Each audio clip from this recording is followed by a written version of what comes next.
Meu nome é Hélio. O ano era de 1984. Eu tinha 27 anos na época. Eu havia acabado de me casar. Depois de voltar de lua de mel, um amigo meu que se chamava Giovanni, que também era casado há pouco tempo, convidou eu e minha esposa para passar um feriado prolongado na fazenda do pai dele, que ficava a cerca de uns 150 quilômetros da nossa cidade. Como a minha esposa também era amiga da esposa dele, conversei com ela e ela topou. Partimos os quatro em direção à fazenda. Chegamos na fazenda no final da tardinha de sábado. Eu notei um detalhe. A área onde ficava a casa era toda cercada por um cercado de madeira como currais. Porém, era um cercado muito mais alto que a altura usada em currais. Eu achei aquele estranho, pois a área da casa era muito grande, e geralmente nesses casos é usado cerca de arame farpado e cercado baixinho. Eu achei estranho, mas deixei pra lá. Pensei que fosse por questão de estética ou alguma coisa assim que o pai do Giovanni tinha colocado. Chegamos na casa. Quando chegamos, estava lá o pai dele deitado na rede na varanda da casa. E em seguida chegou a mãe do Giovanni e mais uma empregada que sempre fica na casa. Todos eles foram muito hospitaleiros.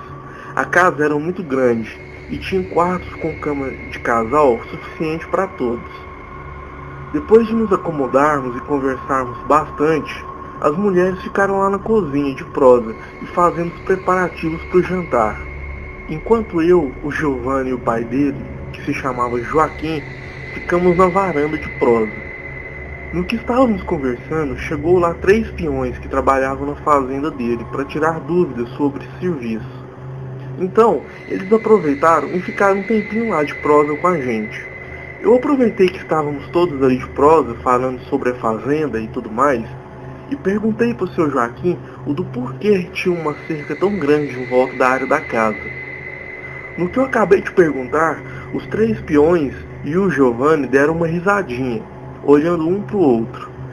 Então o seu Joaquim, que estava deitado na rede com um chapéu de palha e um palito de dente na boca, também deu uma pequena risadinha e disse: "Logo mais à noite você vai descobrir." Um dos 3 peões então perguntou: "Hoje vai ter roda de viola aqui, seu Joaquim?" Então o seu Joaquim respondeu: "Vai sim.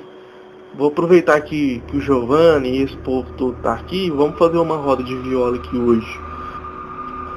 Logo quando começar a anoitecer, se vocês quiserem já pode ir montando uma fogueira aí em frente da casa." Então um dos peões respondeu: "Pode deixar que é só o tempo da gente terminar o serviço, tomar um banho lá em casa e a gente vem." Então a noite caiu, e assim como os peões tinham combinado com o seu Joaquim, logo que a noite caiu eles chegaram com algumas violas e foram montando uma grande fogueira em frente à casa. A gente já estava lá na varanda, bebendo umas cervejas, e de vez em quando as nossas esposas traziam carne pra gente. Os peões acabaram de montar a fogueira, e logo já descemos da varanda e fomos nos juntar a eles. Pegamos alguns tamboretes que tinha na casa e fomos para a beira da fogueira. Então os peões também se juntaram com a gente na cerveja e comendo os tira-gostos.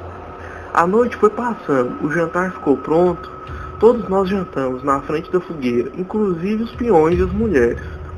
Depois do jantar, continuamos lá bebendo nossas cervejas e os peões tocando as modas de violas, cada uma mais bonita que a outra. No que a madrugada estava começando a chegar, as mulheres já estavam morrendo de sono e resolveram ir se deitar. E ficamos só os homens lá continuando a prosa e beber cerveja. Eu já estava muito bêbado nessa hora, que já devia ser em torno de meia-noite, meia-noite e meia. Foi quando os peões também começaram a se cansar e pararam com a cantoria, e ficamos lá só conversando e bebendo mesmo, em um silêncio gostoso com aquela fogueira. Então, em certo momento, um dos peões se levantou e olhou em direção à estrada, na saída da fazenda, e falou: "Tá quase na hora, né, seu Joaquim?" Do amigo aí descobriu o porquê que a fazenda é cercada com cerca alta, e dando uma pequena risadinha. Então o seu Joaquim também deu uma olhada em direção à estrada e disse: ela deve estar quase chegando por aí." Nisso, o Giovanni também estava dando uma risadinha, e eu perguntei: "Do que vocês estão falando?" E o seu Joaquim perguntou: você já viu a mula sem cabeça? Então eu ri e falei: claro que já, nos desenhos, em filmes. Então o seu Joaquim disse: hoje você vai ver ao vivo e a cores. Então eu falei: ah, larga de sacanagem. E me levantei para ir lá dentro da casa buscar mais uma rodada de cerveja para todo mundo. Quando eu voltei, estava todo mundo de pé, olhando em direção à estrada. Cheguei perto deles e perguntei: o que vocês estão olhando? Então o seu Joaquim disse: olhe lá na ponta da estrada. Eu olhei, lá bem longe, podia-se ver uma luz que parecia estar vindo em direção à casa. Muito rápido. A princípio, achei que fosse um farol de carro, mas à medida que a coisa ia chegando perto, eu pude ver claramente que se tratava de uma bola de fogo. O seu Joaquim disse: está chegando. E um dos peões disse: hoje parece que ela tá brava, hein? Então eu já logo perguntei: Giovanni, o que é isso? E o Giovanni disse: é a mula sem cabeça. Eu não te falei nada antes porque eu sabia que você não ia acreditar em mim. Eu preferi deixar você ver com seus próprios olhos. Aqui perto da fazenda mora uma mulher que quase todas as noites ela vira a mula sem cabeça. Isso desde muitos anos já, ela é velha. Só que o mais estranho é que toda vez que ela vira a mula sem cabeça, ela vem aqui pra fazenda aterrorizar. No começo, ela vinha aqui e ficava rodeando a casa. Por isso colocamos essa cerca alta. Aí ela não consegue pular. Nisso eu só fiquei caladinho, vendo aquela coisa se aproximando mais e mais. Foi quando a coisa chegou na cerca. Como era de noite e a cerca ficava longe, não dava pra ver direito. A única coisa que dava pra ver era a bola de fogo. Então um dos peões disse: escuta, ó. Então do nada a coisa deu uma empinada e eu só vi a bola de fogo dar uma subida. E ela relinchava muito alto, parecendo estar desesperada para invadir a sede da fazenda. Os relinchos estavam tão altos que até as mulheres chegaram lá fora para ver do que se tratava. Minha esposa veio e se escorou nas minhas costas, perguntando o que era aquilo. O Giovanni respondeu: é a mula sem cabeça. Então a esposa do Giovanni, bem calmo, disse: eu já tinha visto aqui outras vezes que vim aqui. A esposa do seu Joaquim lá na porta da casa falando com a gente: essa mula não tem base não, toda noite é isso aí. Ela tá muito sem vergonha. Apesar do seu Joaquim, dos peões, do Giovanni e da mulher dele estarem ali como se fosse uma coisa normal, eu e minha esposa só conseguimos ficar ali parados olhando para aquela coisa, sem acreditar no que os nossos olhos estavam nos mostrando. A mula continuava a empinar e relinchar muito alto.